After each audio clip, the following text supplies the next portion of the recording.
Let's chika, Donnie, sumabog na sa harap ng mga marites na in love ako kay Belle. At hanggang ngayon naman pag-amin na nagpagulantang sa lahat. Wala nang tago-tago, isang dambuhalang revelasyon ang binitawan ng hunk actor na si Donnie nang diretsahan niyang aminin sa marites na naging baliw siya sa pag-ibig.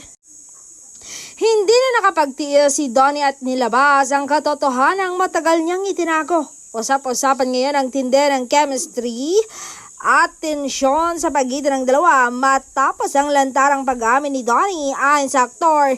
Noon pa man ay hulog na hulog siya sa alindog at talino ni Belle.